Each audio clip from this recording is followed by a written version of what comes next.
शुक्रवार को चुनाव आयोग की ओर से प्रेस कॉन्फ्रेंस कर बिहार चुनाव की तारीखों का ऐलान किया गया। इस बार बिहार में 3 चरणों में मतदान होंगे और 10 नवंबर को नतीजे घोषित किए जाएंगे। कोरोना संकट के कारण मतदान को कम चरणों में किया जा रहा है ताकि व्यवस्था को बनाया जा सके।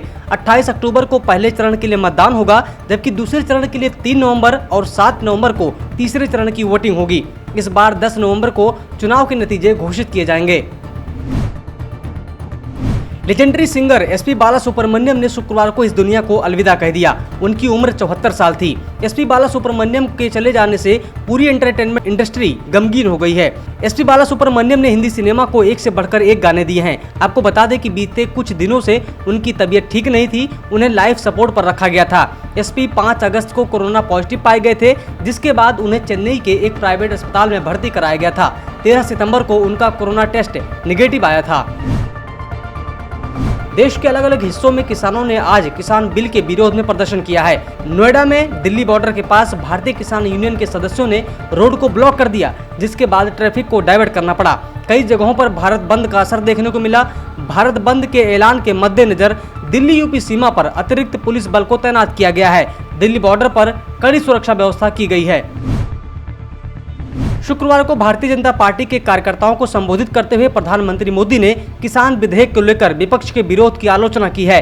उन्होंने अपनी पार्टी के कार्यकर्ताओं से किसानों के बीच जाकर किसान विधेयक पर उनके संदेहों को दूर करने की सलाह दी है। उन्होंने विपक्ष पर निशाना साधते हुए कहा है कि आजादी के बाद से ही किसानों और मजदूरों को उलझे हुए वादे और कानून मिले हैं और हमारी सरकार ने बड़े सुधार लाने में अहम योगदान दिया है। ड्रग मामले में एनसीबी से पूछताछ में रकुल प्रीत ने रिया से ड्रग चैट की बात कबूल ली है। सूत्रों से मिली खबर है कि रकुल ने बताया कि रिया की ड्रग्स मेरे घर में थी, उसी को वो चैट में मांग रही थी। इससे पहले एनसीबी को रकुल और रिया की ड्रग चैट मिल चुकी थी। रिया चक्रवर्ती से पूछताछ में रकुल का नाम सामने आया था। रकुल के अलावा आज कौन कंपनी से जुड़ी करिश्मा और धर्मा प्रोडक्शन से जुड़े डायरेक्टर क्षितिज प्रसाद से पूछताछ की जाएगी। कल दीपिका, सारा अली खान और श्रद्धा कपूर से सवाल पूछे जाएंगे। झारखंड में पिछले 24 घंटे में कोरोना वायरस संक्रमण से 7 और लोगों की मौत हो गई, जिन्हें मिलाकर राज्य में संक्रमण से मरने वालों की संख्या 655 तक पहुंच गई। राज्य में 76,448 मरीजों में से 63,245 मरीज उपचार के बाद ठीक होकर अपने घर लौट चुके हैं। इनके अलावा 12,548 अन्य मरीजों का इलाज अस्पतालों में अभी चल रहा है। पिछले 24 घंटे में कुल 31,310 नमूनों की जांच की गई, जिनमें से 1,359 नमूने कोरोना से संक्रमित पाए गए।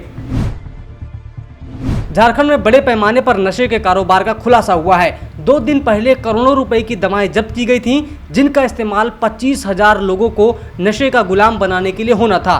ड्रग्स कंट्रोल ने गुमला से ड्रग्स के साथ गिरफ्तार 3 लोगों की निशानदेही पर राजधानी रांची के रातू स्थित एक घर से दवाओं का जखीरा पकड़ा था। इतनी बड़ी मात्रा में दवाओं के मिलने से छापेमारी करने वाले अधिकारी भी सन्न रह गए। उनके होश तब उड़ गए जब ये पता चला कि इन दवाओं का इस्तेमाल ड्रग्स के रूप में करना था।